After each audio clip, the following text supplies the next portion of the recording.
رسول اللہ صلی اللہ علیہ وسلم کی دربار میں ایک واقعہ پیش ہوا تھا، یہ سنن ابن ماجہ جو بیروت سے چھپی ہے اس کی جلد نمبر 5 کے صفحہ 136 ہے۔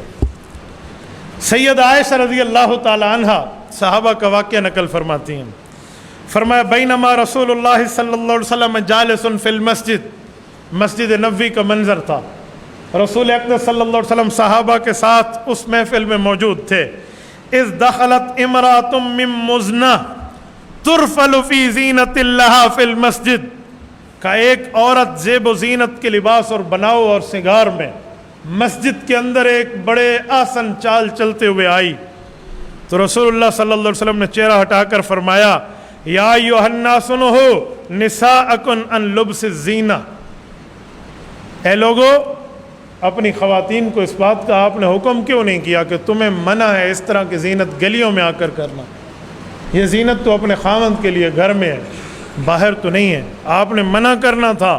فإن بنی اسرائیل، کیوں؟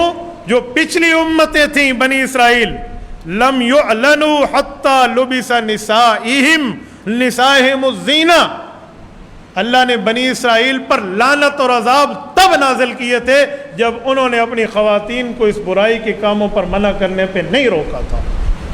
یہ رسول اقدس صلی اللہ علیہ وسلم اس اعلیٰ ترین طبقہ صحابہ کی جماعت کو احکام دے رہے ہیں جن کے لیے قرآن کہتا ہے رضی اللہ عنہم ورضوا عنہ، اتنا پاکیزہ طبقہ ہے جن کے لیے قرآن کہتا ہے اولئک هم المفلحون، کامیاب یہ ہیں، اولئک هم الصادقون، سچے یہ ہیں، اولئک هم الصدیقون، سچائی انہی میں ہے، اور قرآن کریم ان کے لیے کہتے ہیں اولئک هم الراشدون، حق پہ یہ ہیں، اولئک هم خیر البریہ، یہ دنیا کی بہترین مخلوق ہے، اولئک کتب فی قلوبہم الایمان، ان کے دلوں میں اللہ نے ایمان لکھ دیا ہے، اولئک علی ھدی من ربہم واولئک ھم المفلحون، یہ اللہ کی طرف سے کامیاب ہے اور اللہ نے ان کے لیے فلاح لکھ دی ہے۔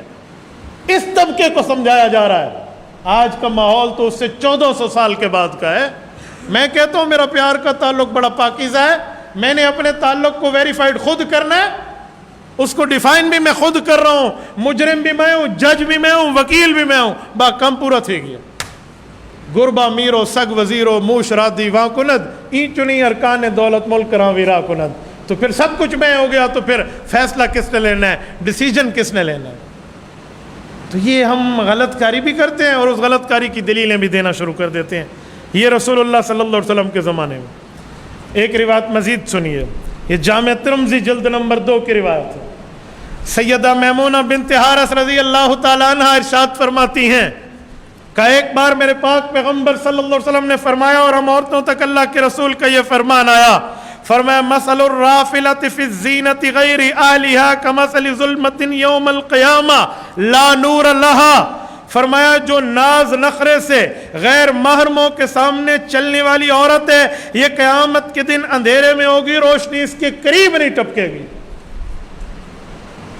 یہ ڈرایا جا رہا ہے، سمجھایا جا رہا ہے، بتایا جا رہا ہے، سنایا جا رہا ہے، ہمارے دلوں میں بٹھایا جا رہا ہے، اور یہ 1400 سال سے پہلے فرمایا جا رہا ہے۔ آج کا زمانہ اور آج کا ماحول اور آج کا معاشرہ تو رسول اللہ سے کتنا دور ہو گیا ہے، کیا کسی سے دور ہونے میں بھی کوئی فرق نہیں ہوتا زمانے کا؟ اور ہاں کوئی ضرورت ہے، کوئی وجہ ہے، آپ کہیں گئے ہیں وہاں مرد ڈاکٹر نہیں ہے، آپ خاتون ڈاکٹر ہے، تو آپ چہرے پر ایک نظر ڈال کر بات کر کے اپنی آنکھ نیچے بھی تو کر سکتے ہیں۔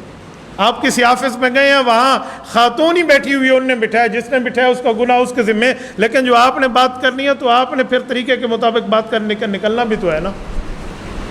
آپ کسی دکان میں بیٹھے اور خاتون آپ سے کوئی سامان لینے آتی ہے تو آپ نے حدود اور قیود کے مطابق آپ نے اسی طرح ہی بات کرنی ہے۔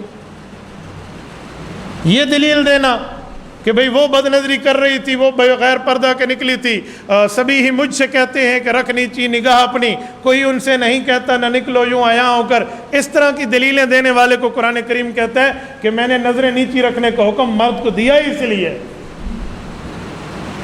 صرف عورت کے لیے تو نہیں ہے، مرد کے لیے بھی تو ہے۔ ایک واقعہ میں آپ کی خدمت میں مزید لاتا ہوں، اور ذرا یہ حدیث پاک سننا اور سینے پر ہاتھ رکھ کے دل کو قابو کر کے سننا کہ ہماری ماؤں کے متعلق ارشاد فرمایا جا رہا ہے۔ جامع ترمذی سنن نبی داؤد دونوں میں روایت موجود ہے۔ سیدہ ام سلمہ رضی اللہ عنہا راویہ ہیں، ام المؤمنین ہیں، اور حضرت سیدہ عائشہ کے بعد خواتین اسلام میں حضور پاک علیہ الصلوۃ والسلام کی مدنی زندگی کی بیویوں میں سب سے بڑی عالمہ حضرت عائشہ کے بعد یہی ام سلمہ ہے۔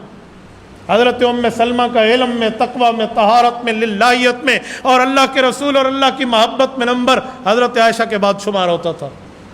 ان کے دروازے پر صحابہ کرام کی خواتین مسائل پوچھنے اگر حضرت ام عائشہ سے ٹائم نہ ہوتا یا وہاں نہ جاتی تو یہاں اس دروازے پہ آتی۔ اور یہ وہ خاتون خانہ حضرت ام سلمہ ہیں جو رسول اللہ کی بیویوں میں سب سے آخر اس دنیا سے گئی ہیں، سب سے آخر۔ سیدنا حسین ابن علی رضی اللہ عنہما کی شہادت کے بعد گئی ہیں۔ حضرت حسین کی شہادت کی پیشن گوئی انہوں نے دی تھی۔ یہ حضرت ام سلمہ ہے۔ فرماتی ہیں میرا اپنا واقعہ ہے، میرا اپنا مشاہدہ ہے۔ کہا میں اور حضرت میمونہ رسول اللہ صلی اللہ علیہ وآلہ وسلم کی بیوی حضرت ابن عباس کی خالہ سیدہ میمونہ، جن کا مکہ مکرمہ میں وادی الصرف کے اندر قبر مبارک موجود ہے جدہ روڈ پہ، ہم دونوں بیٹھی ہوئی تھی رسول اللہ کے پاس حضور کے گھر میں۔ ہماری گھر کے معاملات پر ڈسکشن چل رہی تھی۔ اتنے میں ایک شخص آئے جن کا نام عبداللہ بن ام مکتوم ہے رضی اللہ تعالیٰ عنہ۔ یہ صحابی ہیں۔ عبداللہ بن ام مکتوم آنکھوں سے نابینا تھے، اور یہ وہ ہیں جن کے لیے سورۃ عبس وتولی اتری ہے۔ قرآن نے ان کو نابینا کا لقب دے کر کہا ان جاءہ الاعمی۔ دل کا اتنا پاکیزہ بندہ تھا جن کے لیے قرآن کہتا ہے وما یدریک لعلہ یزکا۔ اے پیغمبر علیہ السلام، آپ نے کافروں پہ شفقت کر دی کہ میں ان کو مسئلہ سمجھاؤں۔ عبداللہ تو اپنا ہے، تھوڑا ٹائم بیٹھ جائے، بات میں سمجھاؤں گا۔ آپ کو ان کی ہدایت مطلوب ہے، یہ پاکیزہ ہونے کے لیے آیا تھا، آپ کو ان پر توجہ فرمانی چاہیے تھی۔ یہ قرآن کریم نے رسول اللہ کو حکم دیا اس صحابی کے لیے۔ آپ علیہ السلام فوراً ان کی طرف متوجہ ہوئے اور فرمایا تو وہ بندہ ہے جس کے لیے اللہ نے مجھے حکم فرمایا میں آپ پہ توجہ کر کے آپ کی بات جواب دوں۔ حضور تو محبت میں ان کو سمجھانے بیٹھے تھے کہ یار وہ کافر کبھی کبھی آتے ہیں، یہ تو اپنا ہے، یہ تو ہر وقت ہوتا ہے، چلو بعد میں سمجھا لوں گا۔ لیکن اللہ کی رحمت کو یہ بھی برداشت نہ ہوا کہ وہ تو ہیں ہی بے ایمان، ان نے ایمان لانا یا نہیں لانا وہ میرے اوپر ہے، لیکن جو لا چکا ہے توجہ اس پر ہونی چاہیے۔ وما یدریک لعلہ یزکا۔ یہ صحابی اتنا پاکیزہ، کہتے ہیں یہ دروازے پر تشریف لائے اور دروازہ کھٹکھٹایا کہ یا رسول اللہ میرے ماں باپ پر قربان، میں نے ایک مسئلہ پوچھنا ہے، آپ مجھے مسئلے کا جواب عطا فرمائیں۔ انہوں نے آواز بھی سن لی، رسول اللہ نے بھی بات سن لی، تو حضور علیہ الصلوۃ والسلام نے فرمایا احتجبا منہ، ام سلمہ تو بھی اٹھ، میمونہ تو بھی اٹھ، پردے میں چلے جاؤ، عبداللہ نابینا ہے، میں اسے گھر میں بلا لیتا ہوں، اسی چارپائی پر اس سے مسئلہ سن کے جواب دے دیتا ہوں۔ ان دونوں بیویوں نے عرض کیا یا رسول اللہ وہ تو نابینا نہیں ہے، آپ انہیں بلا لیں، ہمیں پردے کی کیا ضرورت، وہ مسئلہ پوچھ کے چلے جائیں گے۔ عقل کے مطابق تو بات ٹھیک ہے، وہ نابینا ہے، وہ کیا دیکھے گا۔ جواب سنیں رسول اللہ کا، صرف جواب نہیں ہے، اس جواب میں غصہ بھی دیکھیں، غصے کے الفاظ بھی دیکھیں۔ فرمایا افعمیوانی انتما انتم لستما تبصرانی ہی، ام سلمہ اور میمونہ تمہاری آنکھیں بھی نہیں، تم بھی اندھی ہو، تمہیں نہیں دکھتا۔ انتما لستما تبصرانی ہی، تمہیں نہیں دکھتا، افعمیوان، تم دونوں اندھی ہو، تمہاری آنکھیں نہیں ہیں۔ یہ ہماری ماؤں کی بات ہے، امہات المؤمنین کی بات ہے، خواتین کے طبقے کی سردار کی بات ہے، یہ انہیں کہا جا رہا ہے۔ اور رسول اللہ صلی اللہ علیہ وسلم نے یہ لفظ فرمایا، یہ دونوں اٹھ کے پردے میں چلی گئی، اور وہ آئے، انہوں نے مسئلہ پوچھا، مسئلہ پوچھ کے جواب دیا اور وہ وہاں سے چلے گئے۔ لیکن یہ حدیث پاک ہمیں کیا بتاتی ہے؟ شوہر موجود ہے، گھر کی بات ہے، اور آنے والا آنکھوں سے نابینا ہے، پھر بھی پردے کا حکم دیا جا رہا ہے، شوہر کی موجودگی میں ہے، اور اس کے لیے آیات اتر چکی تھی، اس کے لیے آیات اتری ہوئی ہیں، اور صحابہ کرام قرآن میں پڑھ رہے ہیں عبس وتولی ان جاءہ الاعمی، یہ اس کے لیے کہا جا رہا ہے۔ نہیں ان کے دل میں کوئی فطور تھا، نہ ہی ہماری امہات المؤمنین ہماری ماؤں کے دل میں کوئی غلط بات کا خیال تھا، وہ پاکیزہ لوگ تھے، پاکیزہ طبقہ تھا، ان پاکیزہ کی زبان سے ہمیں بتایا جا رہا ہے، ہمیں سمجھایا جا رہا ہے۔ اگر کسی کو کہنا کہ آپ اس مرد سے پردہ کر لیں تو اس خاتون خانہ کا یہ اعتراض قابل قبول نہیں ہوگا کہ آپ مجھے برا سمجھتے ہیں، آپ میرے لیے غلط گمان کرتے ہیں، میرے لیے بدظنی کرتے ہیں کہ میں کوئی بری نظروں سے دیکھوں گی، یہ اس کا اعتراض قابل قبول نہیں ہوگا۔ یا فَأُمْ یَوَانِ انتما لستما تبصرانی نے فیصلہ کر دیا کہ آپ کو نظر نہیں آتا، آپ کی آنکھیں نہیں۔